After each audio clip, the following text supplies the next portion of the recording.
Bueno, muchas gracias nuevamente. Estamos en el curso número 18. Esta semana tenemos la defensa del ambiente con una lucha abolicionista con el profesor Arturo Mazol de Ya, de Casa Pueblo y profesor del Colegio de Recinto Universitario de Mayagüez. Colegio.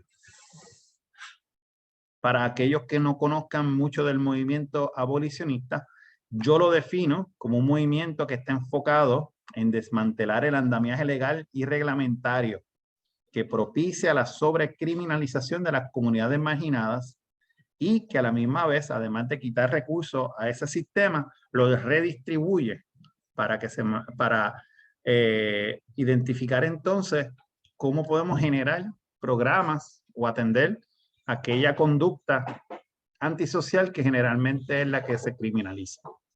Así que no solamente es la eliminación de fondos, ¿verdad?, al proceso criminal legal, que sería el andamiaje policíaco, los fiscales, jueces, abogados como yo, y las cárceles, pero también crear esas otras herramientas que podamos generar como una comunidad para atender esas conductas que a veces ocasionan violencia entre las partes. Pero una de las cosas importantes que nosotros enfatizamos es que no podemos solamente enfocarnos en la conducta individual, sino que también tenemos que enfocarnos en cómo es que el sistema genera esas condiciones y es importante. No es lo mismo como uno ve en Estados Unidos, muchas veces cuando un policía asesina a un conductor, usualmente negro o latino, como todo el mundo comienza la discusión hablando que él es la manzana podrida, ¿verdad? Y se le tira a ese policía a un procedimiento criminal de ser acusado. Sin embargo, lo que nosotros tratamos de reconocer es que si hay una manzana podrida es porque el barril está podrido ya, ¿verdad? Porque de ahí es que sale. Y entonces tenemos que reconocer que ese barril entero lo hace la ley, lo hace los reglamentos, y lo hace la conducta dentro de ese sistema que propicia que esa manzana podrida es la que se vea al público. Y tratamos de perder la atención en solamente esa manzana podrida, a ese policía asesino que sí tenga repercusiones, pero a la misma vez tratar de identificar dentro del sistema cómo podemos cambiarlo. Y para ese segundo enfoque es importante reconocer que existen estos sistemas en distintas áreas. Se requiere una mirada interseccional para poder entonces entender cómo es que el andamiaje legal y reglamentario no solamente se limita al sistema criminal legal, porque ahí es donde nosotros vemos el resultado, pero esto viene de otras estructuras más amplias. Y hemos discutido eso en distintos cursos. Si ustedes van al website abolicionista.com, tengo la colección de cursos que hemos tenido ahí. Hemos discutido una introducción breve, ¿verdad?, del abolicionismo, la historia de las cárceles en Puerto Rico, cómo reducir los contactos con la policía, y discutimos el fenómeno, por ejemplo, para decir uno, trauma to prison pipeline, que es cuando se criminaliza a la víctima, usualmente a las mujeres que han sido maltratadas o víctimas de abuso. Cuando ellas se defienden de la persona que le ocasiona ese abuso, el sistema la criminaliza, ¿verdad? Y eso lo vimos recientemente el año pasado cuando se dio el indulto de la muchacha Ashley, que a los 16 años creo que era, fue acusada como adulta cuando ella era víctima de violencia doméstica. Pero nada, eso es uno de las clases que tuvimos. Hemos discutido también cómo mejorar o implementar políticas ahora mismo para mejorar la situación de las personas privadas de libertad. En este momento solamente el 2% del gasto del Departamento de Corrección está dirigido a rehabilitación, pero eso es solamente uno de los sistemas que podemos mejorar. Hemos discutido también cómo las personas al salir del encarcelamiento enfrentan en Puerto Rico aproximadamente 375 consecuencias colaterales de haber tenido una convicción. Desde la más sencilla, por ejemplo, que pierde la licencia de conducir, que eso pues genera un problema porque entonces no puede tener la capacidad legal de conducir y transportarse de un lugar a otro, hasta algo más serio como el derecho a pertenecer a un jurado en un caso criminal, tener un puesto político. Ya en Puerto Rico no, pero en Estados Unidos el derecho al voto también. En Puerto Rico se pierde el derecho al voto a nivel federal. Esas son algunas de las consecuencias colaterales, ¿verdad? Y lo discutimos allí. Hemos hablado también con distintos profesionales y profesores que hemos invitado. Uno de los profesores habló de movimientos sociales y el abolicionismo. Tenemos también otros profesores que hablaron, por ejemplo, la profesora Marisol Lebrón habló de tecnología y cómo la tecnología está siendo utilizada por los estados para expandir el sistema carcelario virtual, ¿verdad? Y cómo eso es una pelea también abolicionista.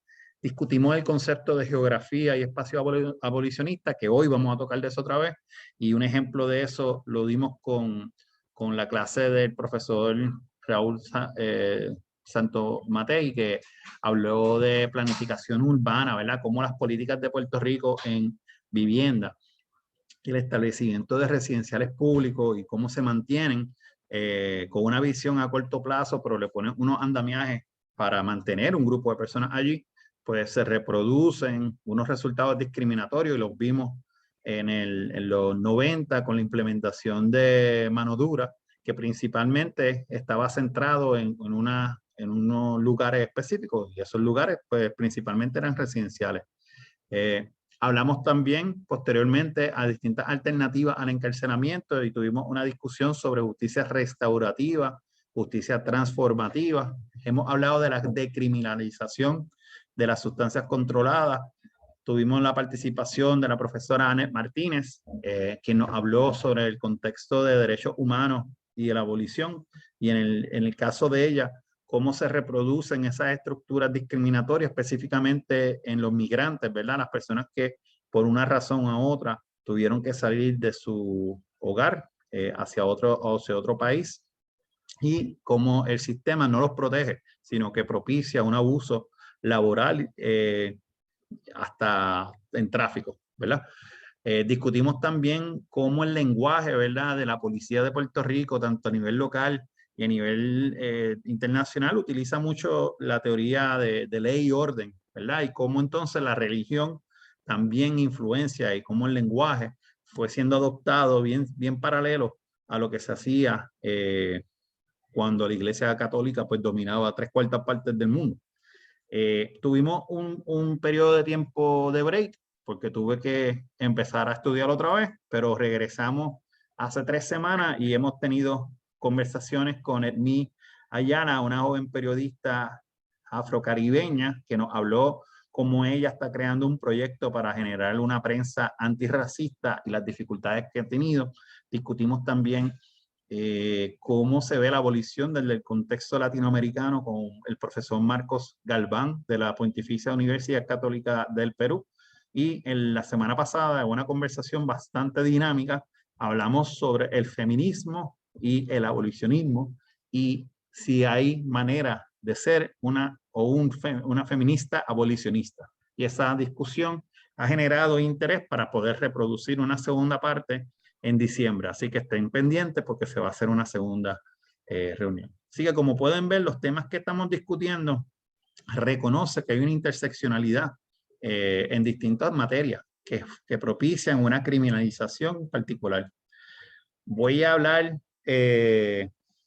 por encimita de espacios abolicionistas, ¿verdad? Y cómo el Estado, pues, para bien o mal, ve cuál es su rol en proteger o no los recursos naturales. Y ahí invitamos al profesor para que nos hable un poco más de su experiencia. Va a ser una conversación.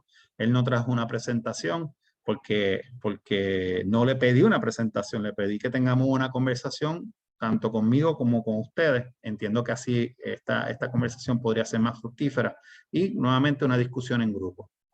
Antes de eso, pues quería tocar bien rapidito en el concepto de geografía abolicionista. Es un concepto desarrollado por la socióloga doctora Ruth Wilson Gilmore, en donde ella hace un análisis, ¿verdad?, de cómo identifica las cárceles y específicamente ella investigó en los años 70 y 80 la expansión de la privatización del sistema carcelario en California. Y ella hace una tesis en donde ella entiende que el espacio carcelario es un espacio para expandir, ¿verdad? A consecuencia de la criminalización de personas principalmente negras y latinas en California, expandir el sistema capitalista en un contexto nuevo. O sea, no nuevo, pero una modificación. Anteriormente se veía mucho a través de la esclavitud, pero en los 70 y 80 ella identifica, ¿verdad?, cómo el Estado, pues entonces empieza a reconocer distintos espacios en ese contexto de cómo se pueden criminalizar los cuerpos y cómo se pueden esos cuerpos entonces monetizar mediante la expansión del sistema carcelario, pero esta vez con un propósito económico. Y pues esa discusión ha sido expandida no solamente en el contexto de las cárceles, sino que también hay un nuevo análisis, un nuevo enfoque de cómo las escuelas en el sistema de Estados Unidos, también las escuelas que tienen ahora muchas cárceles, muchas escuelas tienen detectores de metales, guardias privados o públicos dentro de las propias instituciones. Y en algunos casos, como por ejemplo hay un condado cerca de la ciudad de Atlanta, Georgia, que tiene un sistema de reconocimiento facial, cámaras con reconocimiento facial, que es muy paralelo a lo que se encontraría en un sistema carcelario. No lo de reconocimiento facial, pero ciertamente.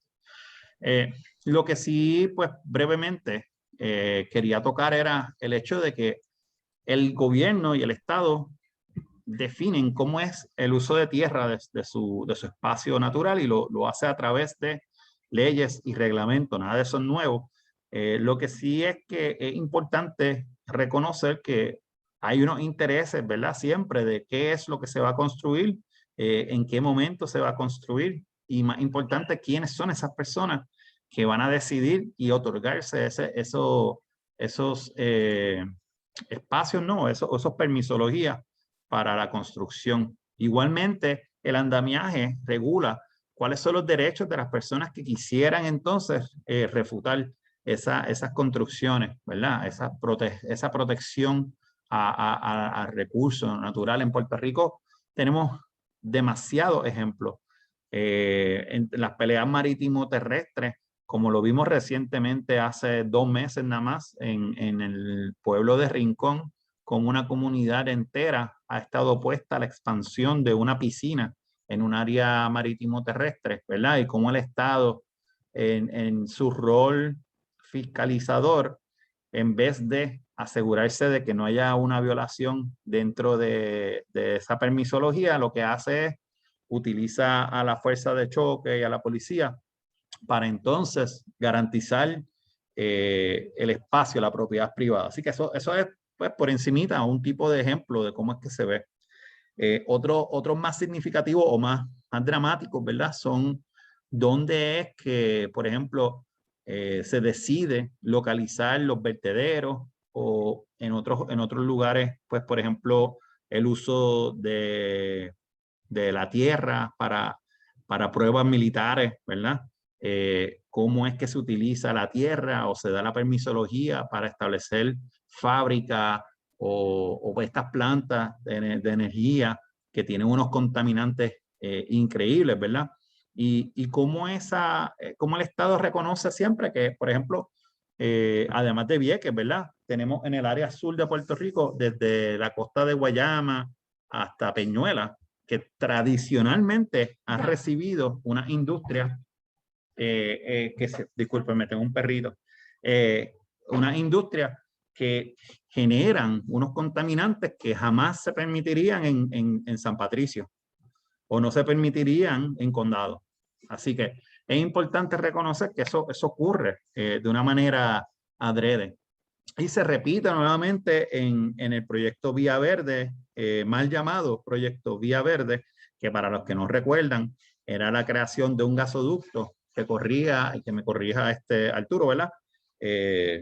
200 millas y que podía impactar 200,000 personas, si no me equivoco, en su trayectoria. Y en ese mismo proyecto hay una sección que entonces como algunas personas eran dueños de una finca y esas personas eran conocidas en los partidos de poder, el proceso de dónde se iba a diseñar obviaba a esas fincas particulares, pero entonces se llevaba enredado a unas familias pues, que tradicionalmente de bajos recursos. Así que esos son algunos de los ejemplos que quería pues, tocar base. Obviamente no son los únicos, pero ciertamente no son menos importantes. Y entonces tenemos que no solamente existen unos impedimentos para la protesta o para por lo menos detener este tipo de proyectos, porque no solamente tenemos un proceso de permisología en Puerto Rico bastante corrupto, ¿verdad? Porque se es completamente desintegrado y es bien difícil saber lo que dentro de la propia agencia del OCPE, qué es lo que hace una oficina y qué es lo otra hace otra, porque lo fragmentaron. No solamente eso, sino que también tenemos un Tribunal Supremo que decidió limitar quién tiene derecho o quién, como se conoce, legitimación activa para cuestionar la otorgación de unos permisos particulares. Anteriormente, pues las comunidades y las organizaciones sin fines de lucro se les reconocía el derecho de cuestionar esa permisología, pero desde Fortuño, cuando hubo la nueva composición del Tribunal Supremo, el Tribunal Supremo entonces altera el Estado de Derecho para limitar, o sea, para hacerlo más sencillo, que esta permisología se mantenga válida y que el cuestionamiento sea mínimo. Que lo que produce entonces va de la mano con la criminalización de la protesta, ¿verdad? No solamente las personas se exponen, ¿verdad? Una comunidad que quisiera pelear este tipo de cosas, no solamente se expone a unas leyes mucho más dracónicas, porque ahora mismo pues, existen un montón de leyes creadas con el propósito de limitar, ¿verdad? O impedir el tipo de conducta que detenga estas construcciones. Así que uno se expone a cárcel, a un procedimiento criminal, pero también persecuciones. Esas persecuciones se dan en distintas maneras. Por ejemplo, ya sabemos, Kilómetro Cero y aquí está Mari Mari, ha recogido información, al igual que otros compañeros de otras organizaciones, en donde la Policía de Puerto Rico, mediante video, pues está grabando a personas particulares. ¿Me entiendes? Ya no es solamente que estamos arrestando a las personas, pero que de manera digital se están dando unos carpeteos en contra de defensores y manifestantes. En el caso más extremo, lo hemos visto, ¿verdad? El año 2020 fue el año más violento en contra de los defensores de tierra, en donde se han reportado 220 muertes de los defensores ambientales. Eso no quiere decir que se dieron porque el gobierno es quien los asesina, pero ciertamente el gobierno tiene una responsabilidad para proteger este tipo de manifestaciones y a estas personas y falló.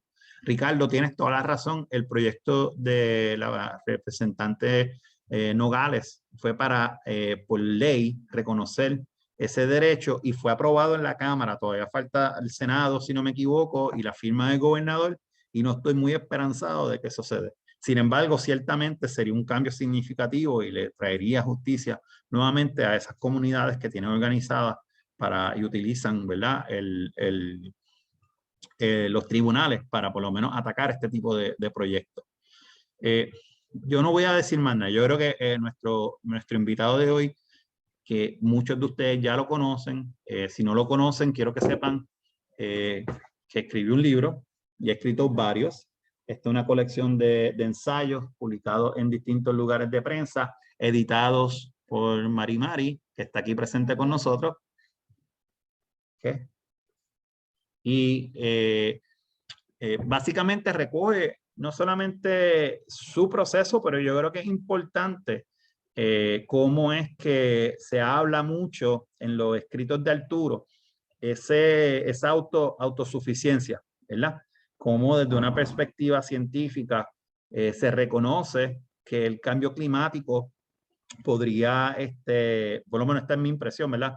Cómo el cambio climático está presente y qué nosotros podemos hacer en el corto y largo plazo. En el corto plazo, mi impresión de lo que he leído, Arturo, siempre ha sido esta autosuficiencia. Mira, nosotros vamos a tener un proyecto y yo creo que esto nos va a ayudar. Y en este momento, pues, Casa Pueblo y Arturo están bregando con muchísimos proyectos.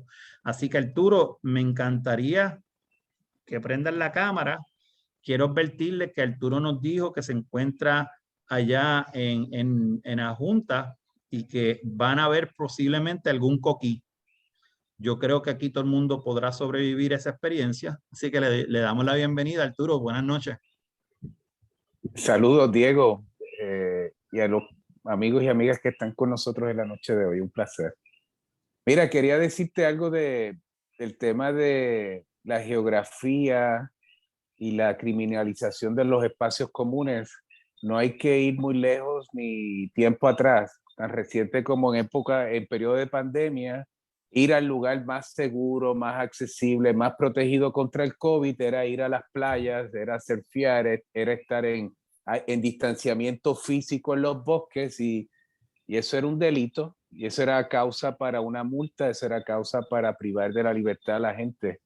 Eh, Cuando esos atributos naturales precisamente eran los mejores recursos que pudo abrazar nuestro país para manejar ese periodo de encerramiento.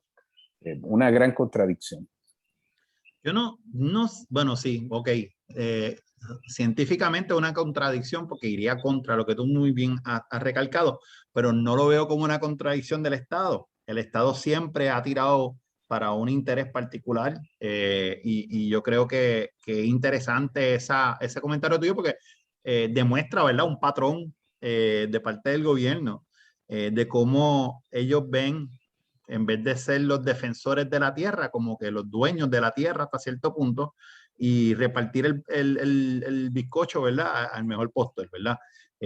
Hoy nos enteramos que, para los que no sepan, ¿verdad?, hoy se entregaron finalmente se están entregando una documentación de parte de Luma, que es el operador de la generación del sistema eléctrico de Puerto Rico, y se dio que teníamos un presidente de esa corporación con un ingreso de 1 punto y pico millones de dólares.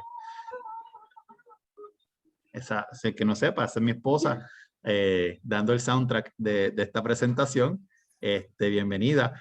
Y entonces, pues, hay como que un choque, ¿verdad?, en lo que nos imponen como esto es un sacrificio, pero a la misma vez, pues tenemos por otro lado lo obvio, ¿verdad?, que esto es una movida neoliberal, que tenemos entonces ese tipo de situación. Para algunos es un sacrificio, para otros una ganancia.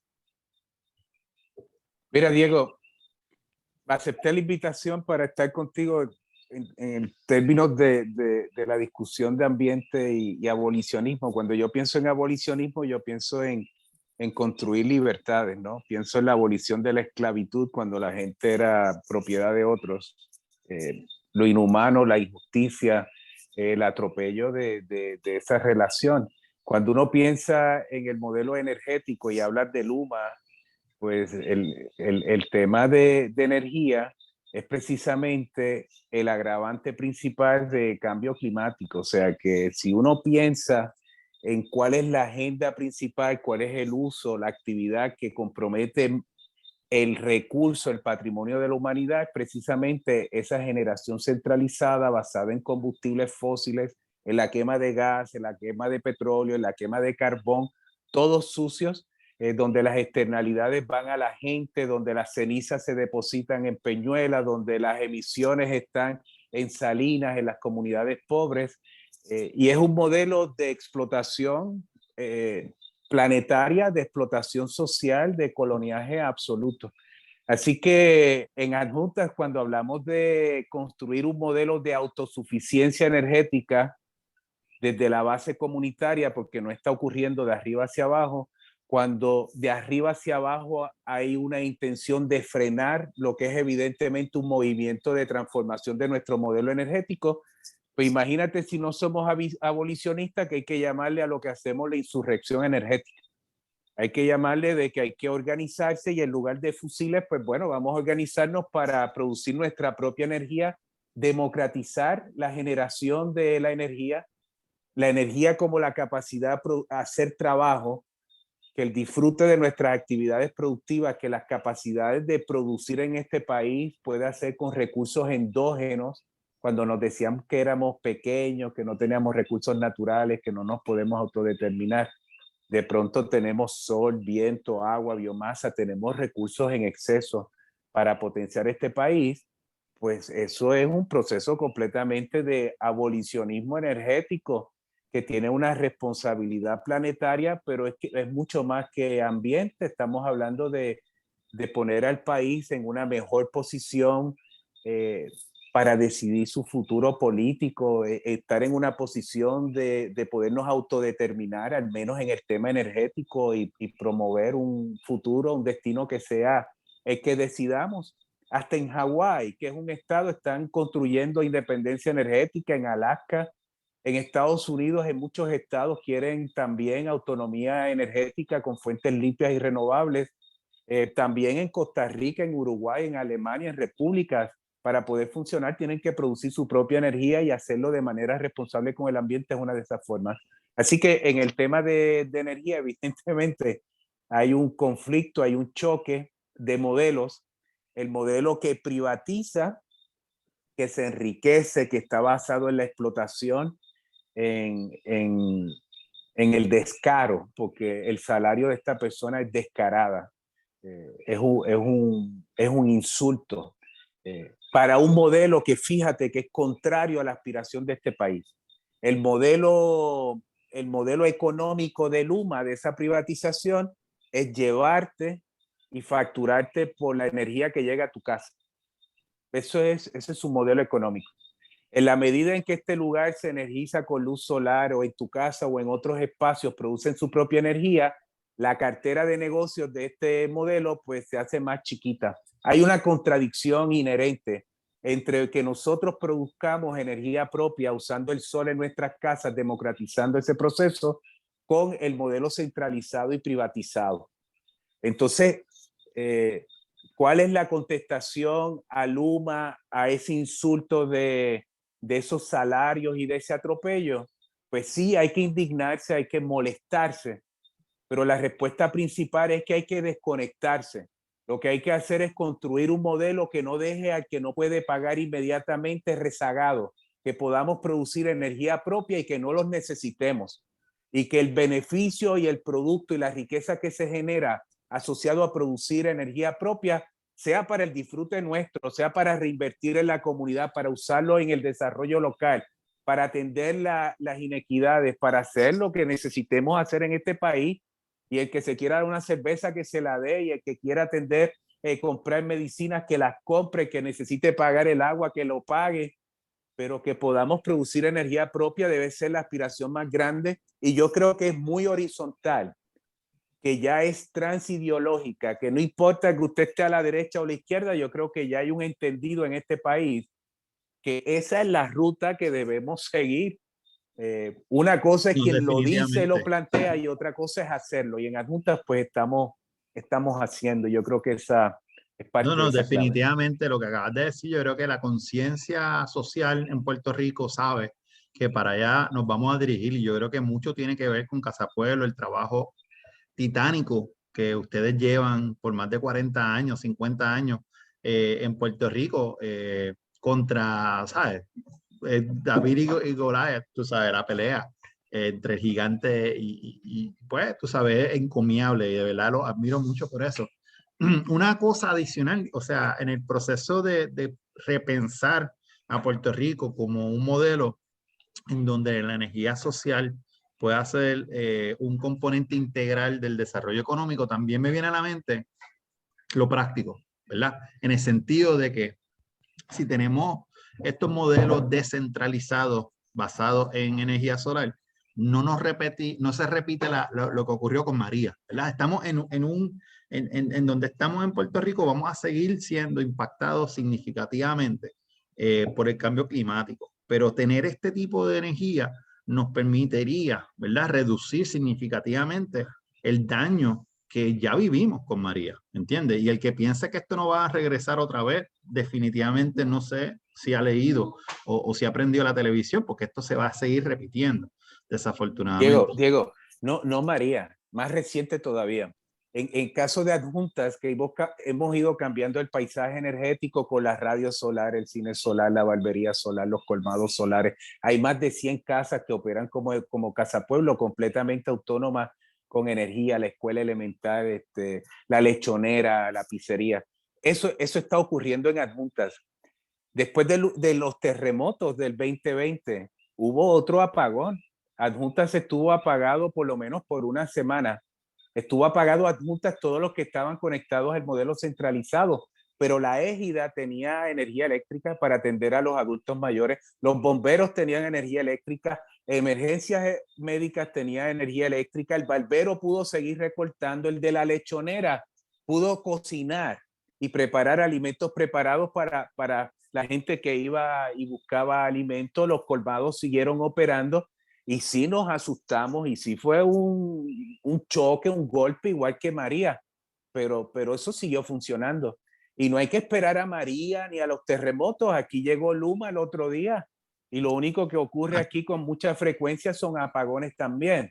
Correcto. Sin embargo, el barbero puede seguir recortando y su actividad de trabajo no se interrumpe porque hay una utilidad centralizada que lo deja a pie o que deja a pie al país con bastante regularidad. Entonces, esa autosuficiencia energética construye adaptación climática, pero construye bienestar para lo cotidiano. Estamos en lo cotidiano mejor y mejor preparados para eventos que se desvían de la normalidad.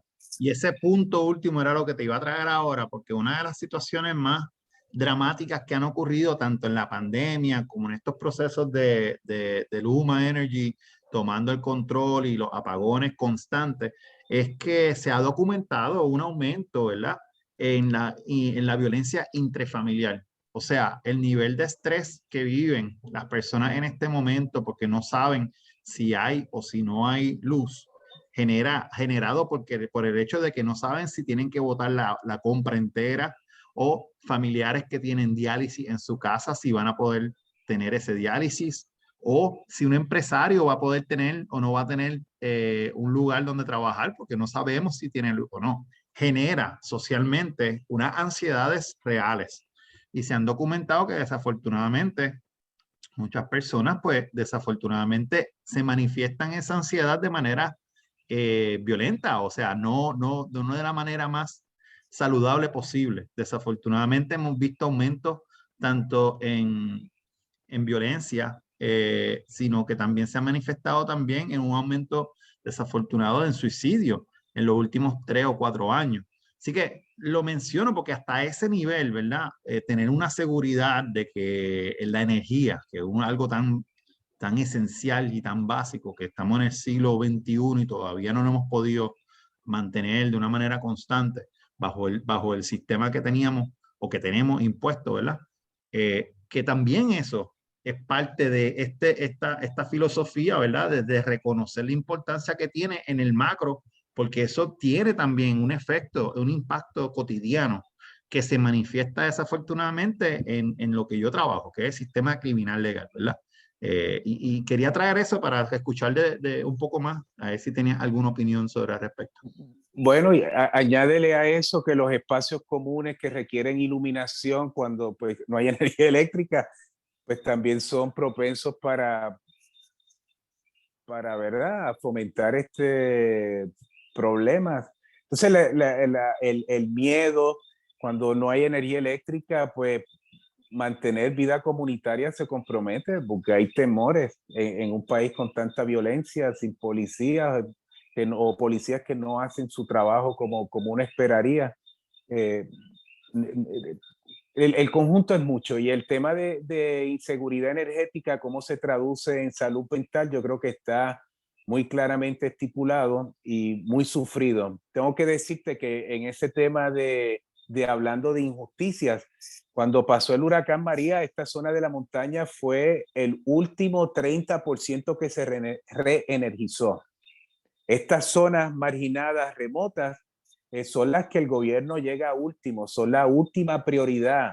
Es donde colocar un poste o amarrar un cable en Guilarte o en Vegas Abajo, en uno de estos barrios, no es costo efectivo, no hay suficiente volumen de energía que compren esos clientes como para justificar en su cabeza que pongan un poste, 2 postes o lo que tengan que hacer. Entonces, esa injusticia, cuando se habla de construir resiliencia y adaptación climática, de pronto el gobierno sigue en desfase, porque si hubiese una conceptualización de construir verdaderamente resiliencia para el país, lo primero que tendrían que hacer es atender la zona de la montaña y construir sistemas de redundancia, como es energía solar, para que en caso de que lo centralizado no esté, estas familias puedan tener por lo menos unas garantías energéticas para mantener su operación, sus alimentos, sus máquinas y equipos importantes en sus terapias de salud operacionales,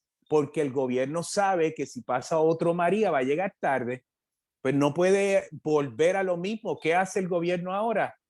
Alambrando San Juan, gasificando San Juan, todo San Juan, y el resto del país queda marginado. Y eso pues es parte de esa mentalidad que tú bien describes del Estado y lo que son sus prioridades, lo que son sus políticas públicas, no realmente son públicas, son unas motivaciones que responden a los LUMAS y a los proyectos tipo LUMA, tipo Vía Verde, tipo estrategias neoliberales, donde en esta colonia en crisis económica, pues es el modelo de la explotación, de la jauja para la explotación, como ese director ejecutivo de Luma, que nuevamente es el reflejo precisamente, es el estereotipo, no del diablo reencarnado, es de ese modelo reencarnado. Yo creo que es el mejor espejo está ahí de lo que eso representa y por qué entonces estas políticas o estas luchas abolicionistas. Sí, tenemos que liberarnos de eso, Ciertamente, precisamente. ciertamente. Y es como tú dices, tenemos entonces la palabra política pública, pero representa, como dice, los intereses del que gane, ¿verdad? Entonces no necesariamente refleja el bienestar público. Y ahora en manos privadas, pues podemos esperar ese tipo como tú muy bien explicaste, ese tipo de cálculo financiero, ¿verdad? Para identificar a dónde voy. Me hace referencia también al informe que salió reciente, que sé que Gustavo Vélez, ¿verdad? El nombre del profesor Gustavo Vélez. Él hizo un informe, él y un grupo de compañeros hicieron un informe que medían cuál era el gobierno y la reacción luego de María y a dónde fueron a energizar primero. Y hicieron no solamente ese cálculo, Arturo, de dónde está más lejos y lo otro, sino que también te impactaba si el pueblo tenía un alcalde popular o PNP también. Así que tenía eso encima de el cálculo financiero, tiene otro cálculo encima que se juega a la política con la vida de las personas. Una situación, o por lo menos quería hablar, y me corrige, ¿verdad? Si me equivoco, pues me disculpo, es sobre lo que ha costado, ¿verdad? A ti y a ti familia como líderes ambientalistas en términos de el choque con el Estado. Si no me equivoco, yo escuché en otro podcast, en otro lugar, si no me equivoco, tú eres, si no, la persona más joven, una de las segunda personas más joven en Puerto Rico con una carpeta, que de los 12 años te estaban carpeteando. Yo no sé si eso es cierto o no, me corriges, ¿verdad? Pero no sé si es verdad, pero eso fue lo que me dije, lo que escuché, creo que un profesor de historia hablando de que aparentemente la carpeta era, el niño fue a la escuela y regresó. Y bueno, muchas de las entradas eran así, pero lo digo de forma media jocosa, pero no es jocoso, o sea, tener el aparato gubernamental, ¿verdad? De vigilancia, y en el caso tuyo reciente, que fuiste a una pizzería y te acusaron de conducir bajo los efectos del alcohol, tú sabes, representa un gasto, ¿verdad? Un gasto, un costo emocional, una presión. Y quería, si te sientes cómodo hablando de esto, si no, no, tú sabes, lo que tú quieras. Pero quería, porque es importante reconocer que lo que tú haces no es como que sin riesgo. Hay personas que, como tú, se han enfrentado a un sistema y un sistema va a perder significativamente y el sistema se va a defender. Y ese es uno de los mecanismos. Ya hablé anteriormente de lo dramático, ¿verdad? Pero quería ver si podría compartir esa experiencia, si te sientes cómodo. Mira, pues sí aparezco en la carpeta de la familia, de mis papás, cuando tenía poca edad. Te puedo decir que mi hermano corría por las mañanas porque quería correr en el field day y se estaba preparando y corría a las 5 de la mañana y a él lo confundían conmigo. Entonces decían, mira, ahí está Masol, se está entrenando para las Fuerzas Armadas o qué sé yo qué rayos, y podían meter en problemas a uno. Era mi hermano que estaba corriendo por las mañanas para prepararse para el field day. Cosas de ese tipo pues distorsionan, ¿verdad? Todo lo que nosotros hacemos es completamente transparente. Nosotros decimos para dónde vamos, cómo lo vamos a hacer y decimos vamos a parar las minas y vamos a enfrentar el gasoducto y vamos a ir a Vieques y ahora estamos en la insurrección energética.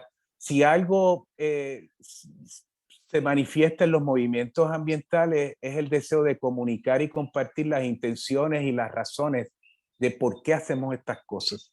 Pero evidentemente estamos encontrados con un modelo económico de combustibles fósiles o el que quería explotar las minas o la Marina de Guerra en Vieques, por ejemplo, y esos choques que son endosados por el gobierno, pues no favorecen a las comunidades ni favorecen a quienes hacemos lo que hacemos. En algún momento pues entré a una lista de Homeland Security. Hace un tiempo escribí algo de cómo en todos los viajes internacionales pues igual me sacaban del avión o me esperaban en el puente del avión, pero siempre me llevaban a otro lugar ahí. Era el random check y todas estas cosas. Pero en realidad yo asumí eso como la distinción más grande que he recibido en mi carrera, que es que el gobierno de Estados Unidos piense que soy peligroso por poner paneles solares, por proteger los bosques, por proteger las aguas. Si ellos se sienten amenazados con eso de alguna manera, pues nada, eso es parte digamos, de luchar. Ahora, en Honduras, en Guatemala, en Perú, en Colombia especialmente, lo que serían como las contrapartes nuestras en estos países no gozan de ese apoyo comunitario. Aquí tengo que decir que hay mucho apoyo comunitario. Hay muchos ojos que están detrás de nosotros también, que nos apoyan, que nos dan amor y que la gente sabe que son como una especie de ángeles y protectores, punto. Nosotros andamos sin miedo, no tenemos temores, pero sé que en otros lugares estos temas son aún más complicados y les puede costar la vida y le ha costado la vida a muchos luchadores, incluyendo por ejemplo, a Berta Cáceres en Honduras, una ganadora del premio Goldman, igual que mi papá.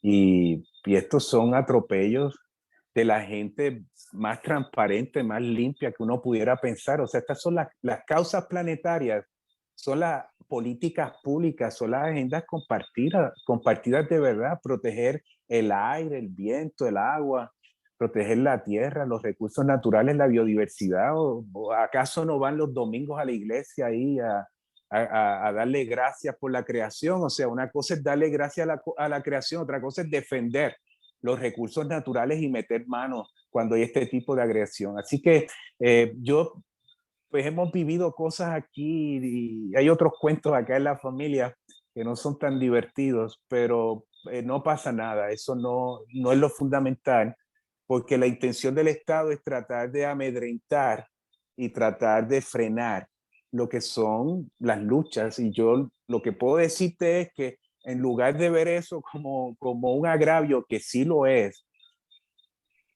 como combustible, es como un aliciente. Y yo creo que a los que luchamos, la gente que lucha, vive feliz. Todos los que luchan por el planeta, en esencia, dentro de las tensiones que se puedan dar, porque las hemos vivido en diferentes instancias, vivimos felices porque estamos luchando y luchando por las cosas que nos dan vida. Y yo creo que la represión está ahí, pero no puede paralizarnos. todo lo contrario, debe buscar maneras donde creemos comunidad, que nos podamos cuidar, pero a la misma vez fortalecer entonces esas luchas que precisamente el Estado las reconoce como confrontacionales, adversariales. Bueno, precisamente esas son las que hay que darle fortaleza por el bienestar común y por la gente que está luchando también. Pero hay mucha gente, Diego, que por ahí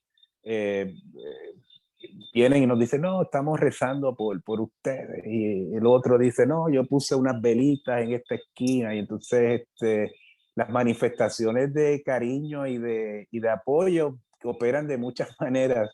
Y uno, pues, lo más que puede hacer es agradecerlas todas. No, ciertamente ese apoyo, pues porque se ha ganado, ¿verdad? Ustedes tienen una trayectoria larguísima, hay muchas personas que los ven ustedes y yo creo que como tú dices, tiene muchísimos ojos velándolos, también ayudándolos, siempre como tú dices, prendiendo esa velita. Y no es por la energía solar, es para, para tener un deseo positivo hacia ustedes y toda su familia y todo su proyecto. Tengo unos comentarios, ¿verdad? Voy a compartir contigo. Yo sé que tú estás en el celular. Ricardo Torres mencionó, saludos Ricardo, sobre el concepto del impuesto al sol, ¿verdad? Cómo entonces la Autoridad de Energía Eléctrica, yo creo que ya pasó eso pasó en el 2017, o me corrige, Arturo, en donde le impusieron un No, impuesto no, al sol. bueno, Trump le puso un impuesto a todos los equipos que venían de China, que eran relacionados a sistemas solares. Han puesto impuestos al aluminio y al ponerle impuestos al aluminio, pues el ensamblaje de los paneles solares tiene aluminio y entonces ha habido intentos de aumentar esas contribuciones. El impuesto al sol literalmente ha estado en debate, pero no lo han hecho porque han buscado otras maneras de disuadir, de poner obstáculos en la calle para que la gente no se mueva a energía solar. Por ejemplo, tener que tener un rapid shutdown como si fuera un asunto de seguridad, como si estuviéramos en Nueva York y los bomberos fueran a romper el techo de tu casa para apagar un fuego. Son requisitos, por ejemplo, que pone la autoridad, que lo que hacen es aumentarle el costo a estas instalaciones. Entonces te dicen, sí, sí, vete solar, pero te va a costar bien caro. O te voy a poner estas regulaciones, o voy a hacer estas otras cosas para complicar la instalación. Pero esa amenaza del impuesto al sol sigue ahí, así que todavía hay intenciones de en algún momento hacerlo, pero hay que insistir en la transformación, con o sin impuestos. O sea, hay que lucharlo, y para prevenir un golpe de ese tipo, pues se requiere de una movilización, de una organización social que pueda prevenir agendas malsanas como esas. Porque debería ser todo lo contrario. Mira aquí, hablando de la gente que recibe fondos federales, hablando de política pública, de allá quieren mandar 10,000 millones de dólares para energía. Se los van a dar a Luma.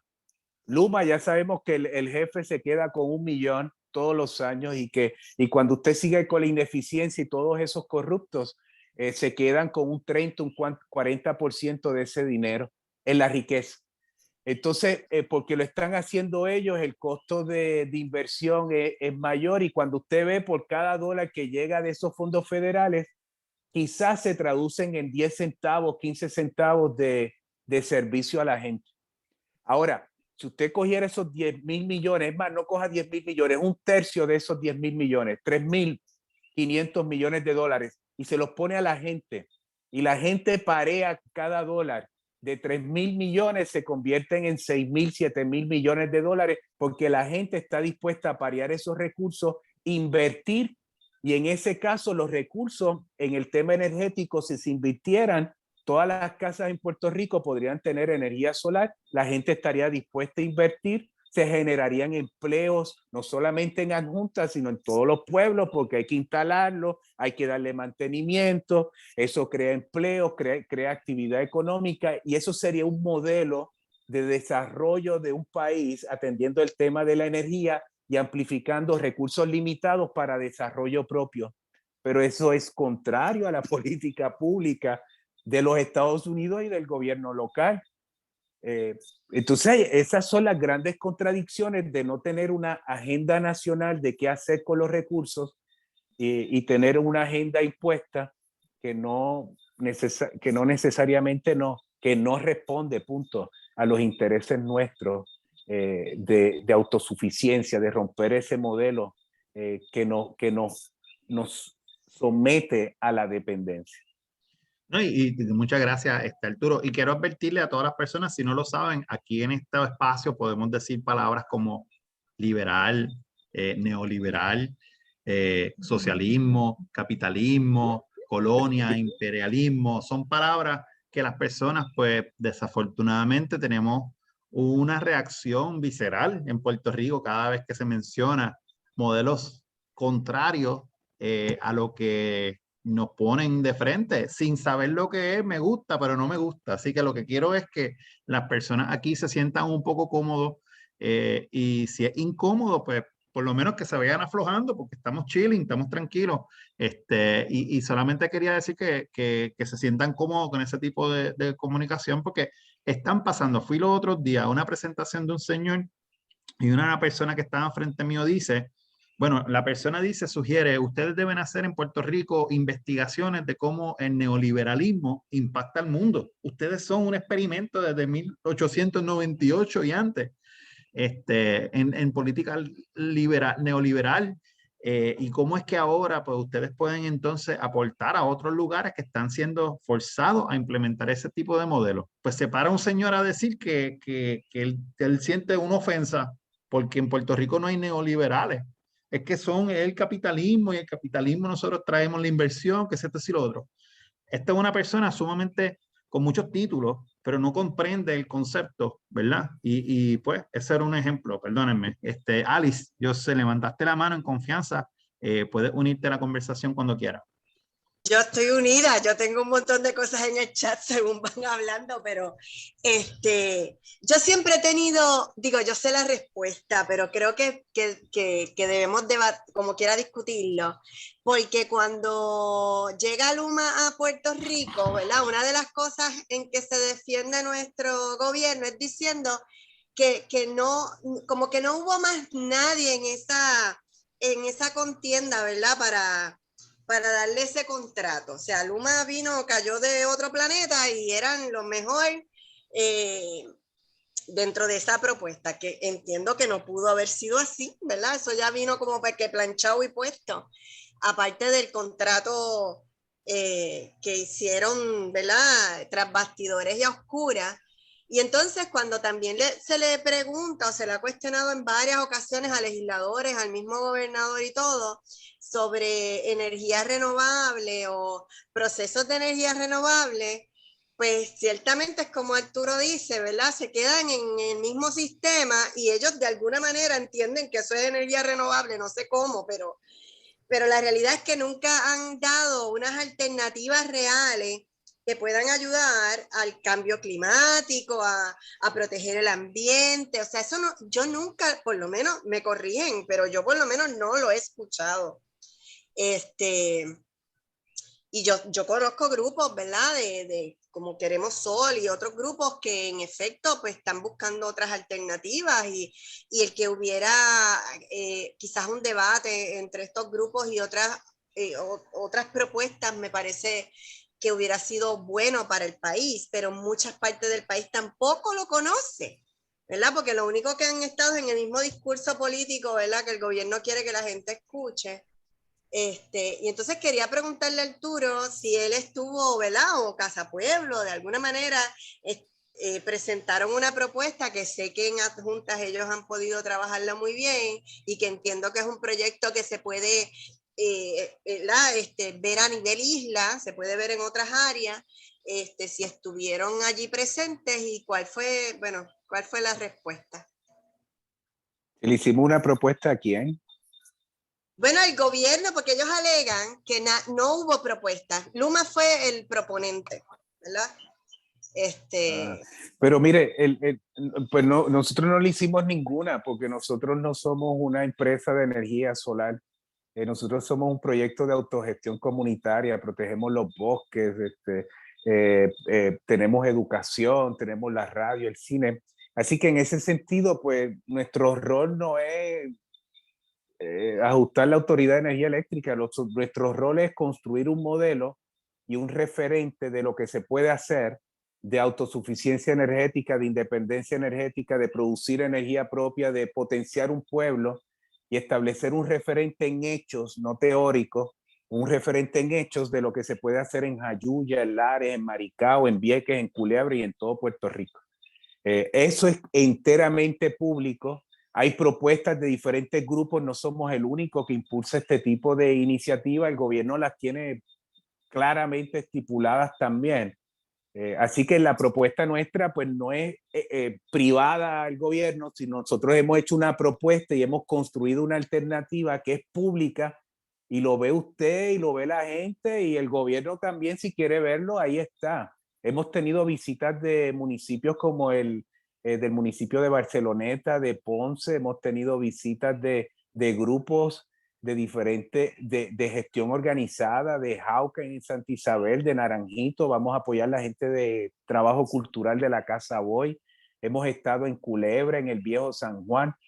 Así que hemos compartido lo que poquito que sabemos, lo que estamos haciendo, pero no una propuesta así, porque nosotros no podemos a la misma vez, o sea, yo no quiero asumir la pretensión de que podemos manejar la Autoridad de Energía Eléctrica, eso es otra cosa. Y es una responsabilidad muy grande también, hay unas complicaciones. Nuestro modelo no es atender el tema energético, nuestro modelo es de cómo nos autodescolonizamos, construimos desarrollo local a través de seguridad energética, democratizando el tema y atendiendo el tema de la pobreza y la activación económica, poniendo las herramientas de producir energía en manos de la gente, de los pequeños comercios y de los sectores productivos del país. Eso puede ser reproducido en cualquier lugar y no es una propuesta de Casa Pueblo, es una propuesta compartida ahí. El que quiera ir allá lo puede proponer y pedirle los chavos a ellos si les parece.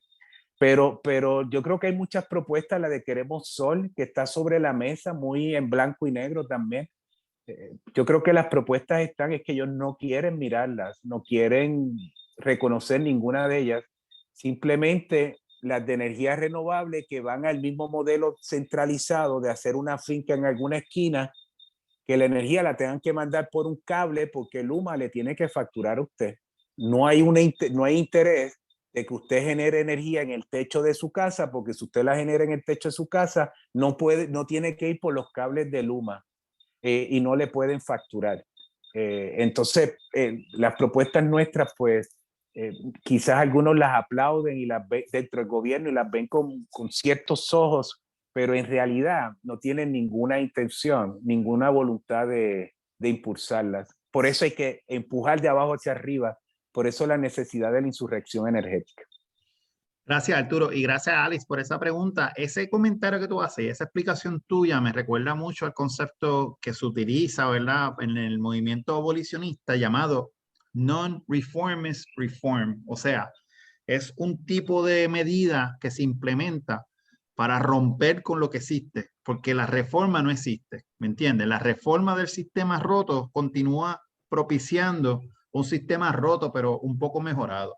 El ejemplo clásico es la guillotina. Se utilizó y se desarrolló para evitar que la persona que va a ser ejecutada no sufra tanto.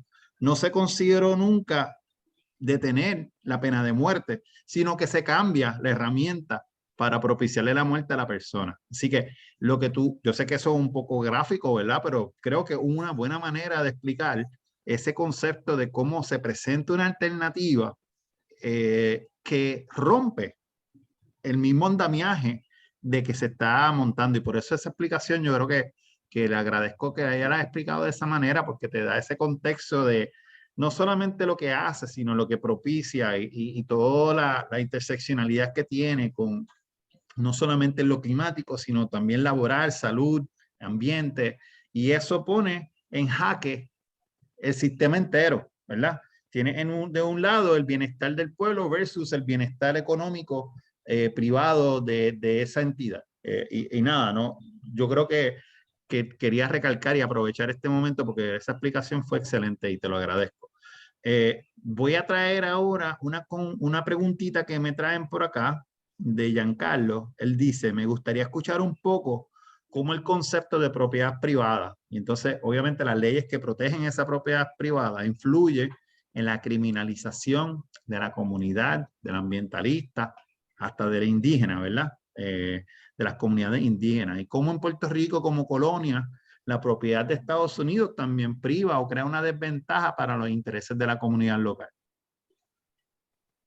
Cualquiera de esas, pues le puedes meter mano, Arturo. Es una pregunta compleja. Estamos aquí para eso. Pero ayúdame ahí un poquito de cómo No, bueno, o contestarla. sea, cómo el concepto de propiedad privada puede que choque, ¿verdad? En estas luchas ambientalistas. Yo te puedo hablar, por ejemplo, del concepto de propiedad privada y cómo eso difiere de las comunidades indígenas, en donde la propiedad es una comunitaria, una colectiva. Existe el uso de los... Sí, sí, te entiendo. Hostos, Eugenio María de Hostos también hablaba del derecho individual, pero ante el bienestar colectivo. Y hay veces que los intereses individuales, los privados, atentan contra el bienestar colectivo. Si usted tiene una finca y está abonando y le está echando plaguicidas, y usted está haciendo eso en su espacio, pues aquí llueve y esos químicos van en escorrentías al río y del río van al cuerpo de agua que es el reservorio, el lago, el embalse donde se potabiliza el agua que lleva a la gente.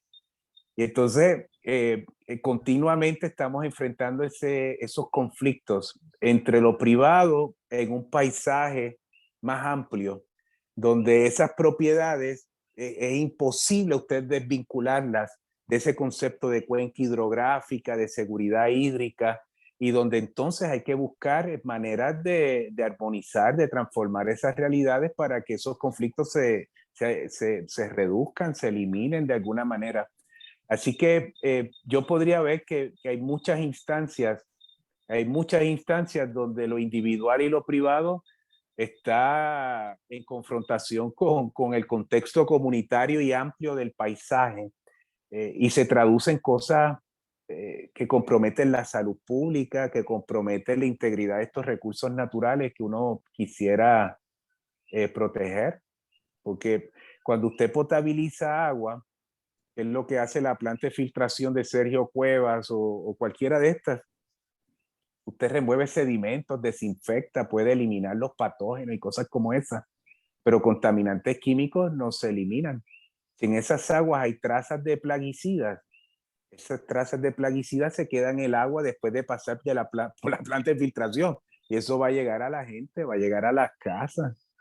Entonces, ¿hasta qué punto unas prácticas agrícolas, por dar un ejemplo, ¿verdad? Podríamos tocar ejemplos de otros tipos, cómo eso de pronto se convierte tiene consecuencias, digamos, en la calidad de recurso agua, del esfuerzo que hay que tener para potabilizar esa agua y de riesgo a la gente que lo consume. De eso tenemos ejemplos en lo cotidiano. Mire el uso privado del espacio de AES allá en Salinas, quema carbón, lo tira en el patio de lo que ellos llaman su propiedad privada, y cuando llueve, el agua interactúa con esas cenizas, productos de la quema, y todos los elementos prácticamente que hay en la tabla periódica están en esas cenizas, y el agua como solvente universal disuelve muchos de estos elementos, y para donde vaya el agua van estos contaminantes. Pues ya hay evidencia que el acuífero del sur, que es un bien común, está impactado adversamente por esa propiedad privada que tira sus cenizas allí con un gran alto grado de irresponsabilidad, no solamente hay una ilegalidad en lo que están haciendo, hay una irresponsabilidad en el manejo de sus desperdicios con el país, atentando contra recursos comunes. El gran acuífero del sur, que está comprometido, es una reserva importante para la agricultura de esa zona y para muchas comunidades, porque no hay ríos, no hay embalses hacia el sur. Entonces el acuífero del sur es importante para esa región, Y en un periodo, en un momento que hablamos de cambio climático, de todas estas amenazas y la importancia del agua y construir seguridad hídrica, de pronto tenemos un uso privado que está completamente reñido con un bien colectivo que es esa gran e importante reserva de aguas subterráneas. Yo te añado, No sé si eso aborda algo. No, perfecto. Y lo que te iba a añadir era de ese mismo ejemplo que vimos cuando venían los huracanes de María y de Irma, el Departamento de Recursos Naturales, que la directora en ese tiempo era Tania Vázquez, compañera nuestra de la universidad, ella estaba hablando mucho de preservar el debido proceso de ley de la entidad, ¿verdad? Porque había una controversia de que si esa ceniza iba a salir volando, si no iba a salir volando, y muchos de los cuestionamientos de cómo se va a proteger, ¿verdad?, a la comunidad, se cambiaba la conversación porque había unos derechos sobre esta personalidad jurídica, o sea, que era la compañía se convierte en un ciudadano sin las responsabilidades, pero, o sea, con los derechos, pero sin las obligaciones y responsabilidades, con unos ciertos grados de protecciones del debido proceso, por encima de, ¿verdad?, del proceso colectivo que tú muy bien explicaste. Así que, ¿sabes?, no solamente se notó en cómo, pues, opera, sino que también existe un andamiaje que toma en consideración esa personalidad jurídica como si fuese por encima del bienestar común. Así que, nada, quería aportar sobre eso. Yo sé que estamos llegando ya a un poco sobre la hora. No quisiera mantener a nadie aquí y no quiero abusar jamás de Arturo. Sí le doy la oportunidad a cualquier persona que quiera, puede en este momento entrar a hacer una pregunta, la pueden escribir, pero si nadie más, Arturo, yo no sé si tú quieres decir o quieres hablarle algo más en confianza, no tampoco quiero abusar. Si no hay ninguna pregunta, pues esto yo me quedo callado y te escucho y después me despido y seguimos. No, mira, mañana a las 7 de la mañana empezamos la construcción del bosque solar aquí en Adjuntas, así que tengo que madrugar. Lo que quiero es dejarlo con los coquís y que ellos me despidan. Estamos acá en el campo, en el bosque La Olimpia, y ha sido un placer, Diego. Acá a la orden, y quienes quieran visitar y conocer más, pues acá en Adjuntas siempre a la orden.